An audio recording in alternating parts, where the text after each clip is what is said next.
In this unit, we will get started with Adobe Illustrator.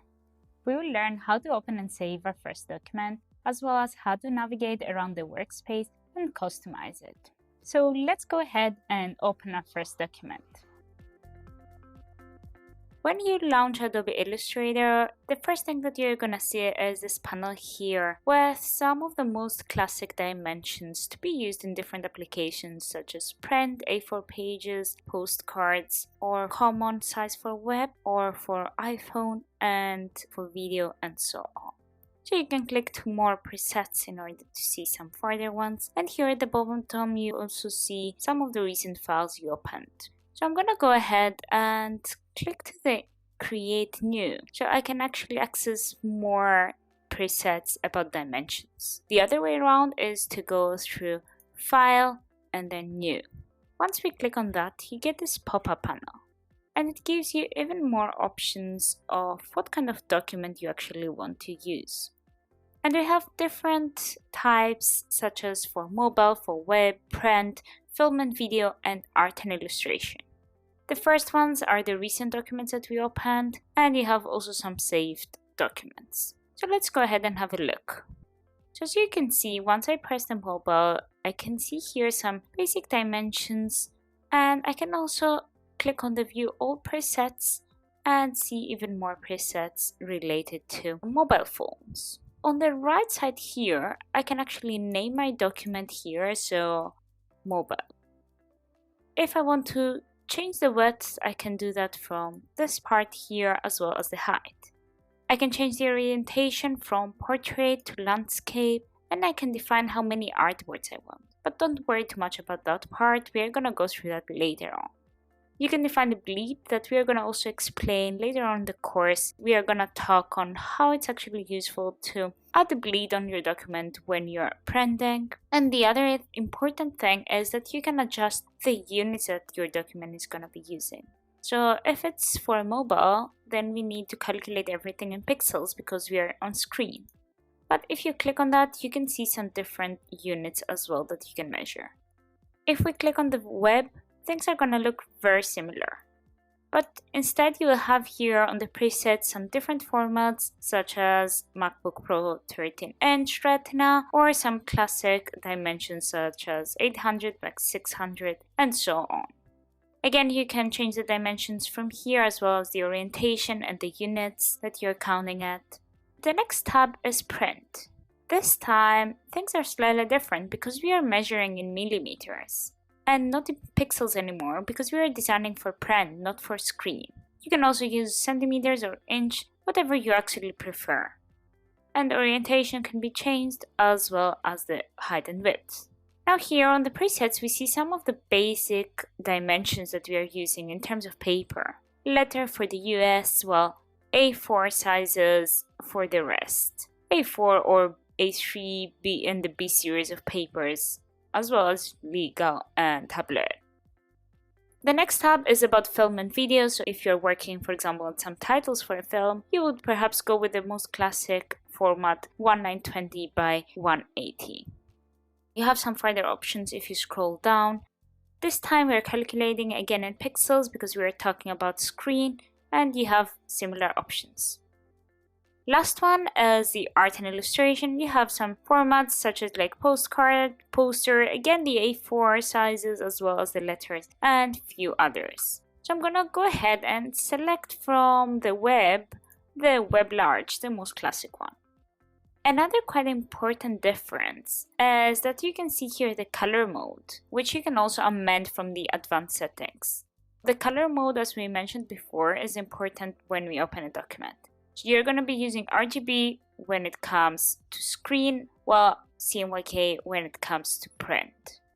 So I'm going to go ahead, since we are just designing for screen, select the web large, which is RGB and counting in pixels, and press create in order to open my very first document. The next step, of course, is to actually design. But before moving to that, I'm going to firstly save the file. File, Save As, and I can actually here select where do I actually want to save my file, as well as how do I want to name it, and the format, which for now we're just gonna stick with Adobe Illustrator format. Later on in the course, we are going to be talking through various formats both for print and for web, so don't worry about it too much at the moment. Once I'm happy with the location and the naming and everything, I'm just going to press save, and it's going to pop me up this panel here. This panel allows me to adjust on what kind of version of Adobe Illustrator I want it to be saved. And that happens sometimes, like the printing companies are asking you to save to an earlier version of Adobe Illustrator since they don't have the latest, or for different reasons such as if you are exporting in order to get into a 3D software, perhaps you need to use an earlier version of Illustrator. But most of the times you're just going to leave it on the latest version, which is actually the version that you have installed on your computer and you are working on.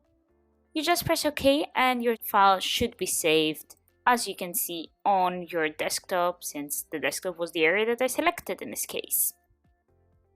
Let's have a look through the workspace now. First of all, we have the top bar that contains the workspace menus as well as other application controls. As we already saw, under File, there are options such as saving your file or opening your file and so on. And you have Edit, Object, Type, Select, Effect, View, Window, and Help, of course. But don't worry about them too much, we are gonna go through them and you will better understand where is what as we go through the course. On the left hand side here, you have your toolbar. So the toolbar contains all the tools for creating and editing images, artwork, and more. If you see on some of the tools, you have a little corner here, which indicates that there are more tools underneath the specific one. So if I'm gonna click and hold my click, I can see the related tools that they are grouped. I can release my click once I'm hover over this arrow here, and that is gonna create a new panel with those specific tools that I can move around in my canvas, so I can be a bit more flexible and confident with my workspace. Another thing is the properties panel. Every time that you select a tool from your toolbar, you have this bar at the top which adjusted, and it gives you different information, different options about a specific tool or a specific shape that you have selected. Now, if your bar is actually not at the top and it's on the side here, what you need to do is change your workspace. So usually working on the Essentials Classic, I find it a bit more convenient, but it's up to you to select which one is the best for you. So if you click on the Essentials one, you will see that your properties are here on the side and not on the top as they were mine before. So just have it in mind if you're going through the course that if you don't have the top panel, everything that I'm clicking on the top, it's gonna be here on the right hand side. Else you can just simply switch to Classic Essentials and that is gonna bring your properties panel at the very top. I prefer this arrangement since it allows me to have more space to actually draw, especially if you're working on a smaller monitor. I feel like it's more convenient this way around. At the center here, we have the document window, which displays the file that you are working on. And on the upper left side here, you can actually see the name of your file as well as the color mode, if it's CMYK or RGB colors.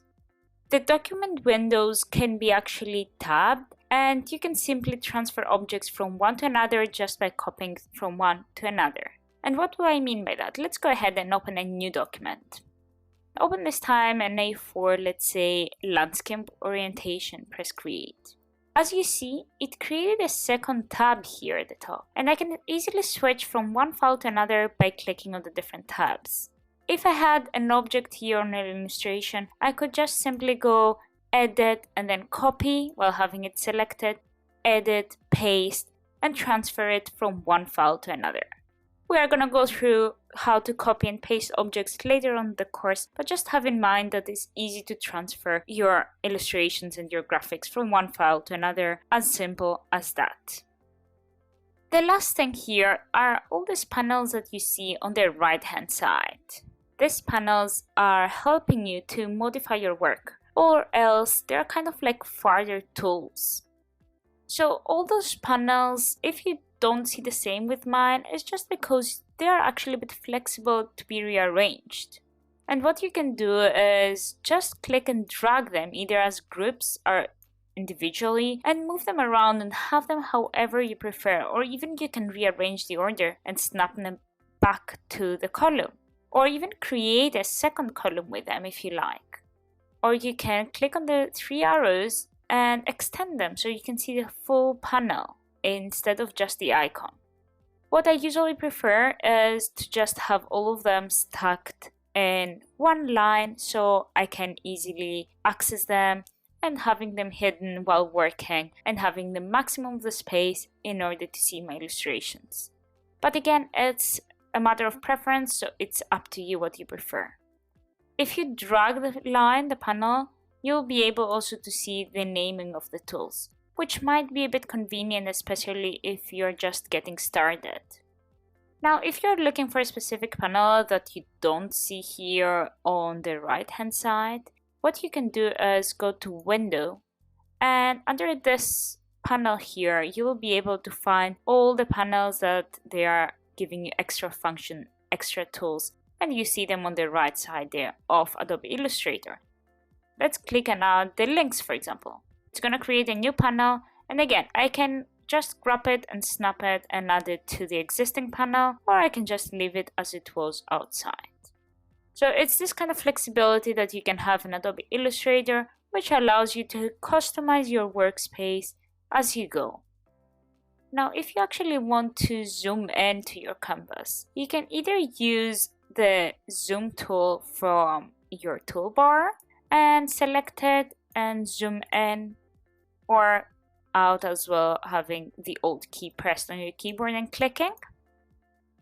Or what you can actually do is press the Command or Control plus or Command Control minus to zoom in and out correspondingly.